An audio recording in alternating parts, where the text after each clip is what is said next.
What's going on, Vikings fans? My name is Patrick Seatman. I'll be hosting today's edition of Vikings Now by Chat Sports. And on today's show, we're going to be diving into ESPN's latest article where they ranked every team's roster heading into the 2023 NFL season. And I will say the Vikings got disrespected a little bit. So we'll be diving into what Mike Clay had to say about where the Vikings kind of fall compared to the rest of the league. And I'll tell you what, you guys probably won't like it because I didn't like it. But if you guys think the Vikings are the most disrespected team in the NFL, go down there and hit that subscribe button. We're less than 50 subscribers away from 13,000 here on the channel. So if you're a diehard Vikings fan and just think they get disrespected by the national media every single offseason, go down there, hit that sub button. It's almost like people forgot the Vikings won 13 games last season.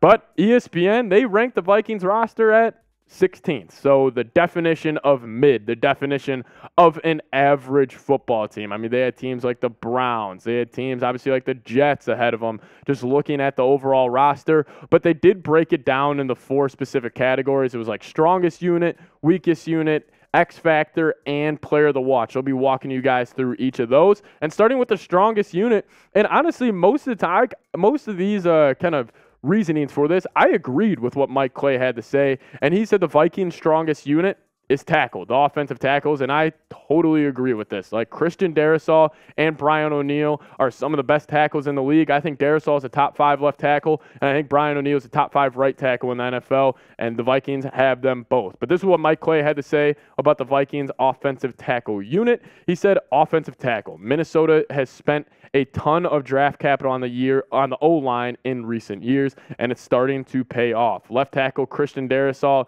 enjoyed a breakout 2022 season, and only Trent Williams had the highest PFF grade among tackles. Right tackle Brian O'Neill checked in 9th over at PFF, and his 94.7 pass block win rate was 3rd among tackles last season. And I agree with Clay. Like, the Vikings' cornerstone really to this offense, obviously it's 18 and Justin Jefferson and the weapons that the Vikings have, but they have really turned around this offensive line from the tackle perspective. Like, I still think there is still room to kind of improve with the interior of the offensive line with, Garrett Bradbury kind of being average and then Ezra Cleveland and Ed Ingram kind of being these roller coasters of offensive guards where they have a great game and then a terrible game, a good and then a bad. But in terms of the tackle position, Christian Darrisaw's top 5 and Brian O'Neill's top 5 at the respective positions. I think overall the Vikings are set there, and I actually agree with Mike Clay at the Vikings' strongest unit heading into the year, actually their offensive tackle. But then the weakest unit,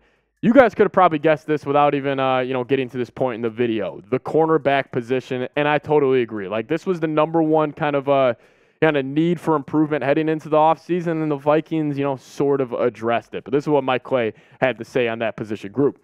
He said cornerback for being the weakest group, weakest position group on the Vikes. He said Patrick Peterson, Shandon Sullivan, Cam Dantzler, Duke Shelley were Minnesota's top 4 corners in 2022 in terms of a snaps perspective, and none are on the roster in 2023. Byron Murphy Jr. was a quality replacement for Peterson atop of the depth chart, but the rest of the room is unproven with a combined 297 NFL snaps. Recent day 2 and 3 draft picks, Akayleb Evans, Andrew Booth Jr., and Mekhi Blackmon are ticketed for massive roles this season.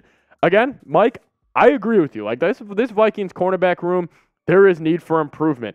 But the need for improvement, in my opinion, is going to come from within. Like, I think it's going to come from either an Andrew Booth or an Akayleb Evans or even maybe a Joejuan Williams, like a former second rounder for the New England Patriots, or maybe we get a guy like Mekhi Blackmon to step up, who Brian Flores has been absolutely raving about during Vikings mandatory minicamp and throughout Vikings rookie training camp. Apparently he looks good. He's got super fluid hips. I'm a fan of Mekhi Blackmon out of USC, but the question is with this group, who will step up? Who is going to be the player that steps up as cornerback 2? Will it be Mekhi Blackmon? Will it be Andrew Booth? Will it be Akayleb Evans? Out of those 3, one player is going to really have to emerge as a true cornerback 2.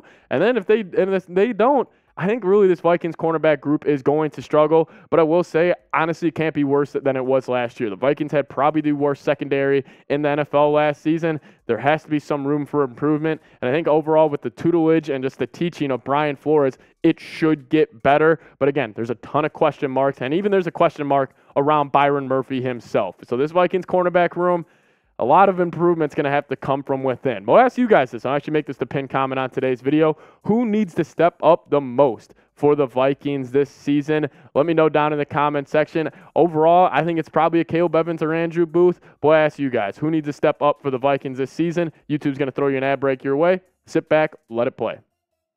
So they also had an X factor for the Vikings on this roster, Akayleb Evans. And they also mentioned Andrew Booth Jr. with this as well. And again, I totally agree. I totally agree with most of what Mike Quay and Walder had to say on this. But again, I just don't agree with them being 16th best roster in the NFL. He said cornerbacks Akayleb Evans and Andrew Booth Jr. is who he's picking for the X factors. And he goes, I'm echoing Mike here, but that pair of young, unproven corners are the clear leverage point for this team.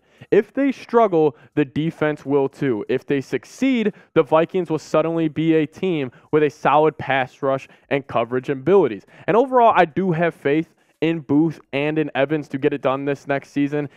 Faith, it's, believing without having proof. That's kind of where I'm at right now. They both, dealt with injuries last season and were in and out of the lineup, and we really haven't seen them kind of fully get going.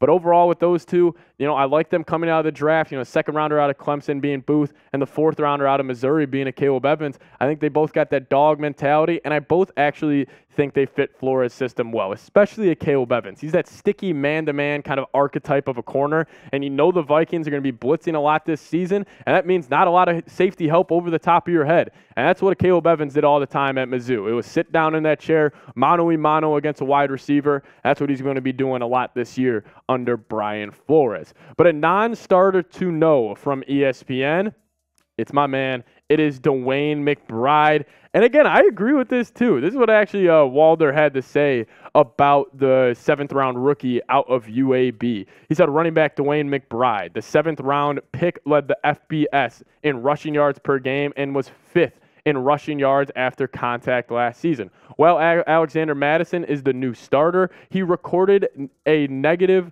-42 rush yards over expectation last season, according to NFL Next Gen Stats. So don't be stunned if McBride gets a look. I agree.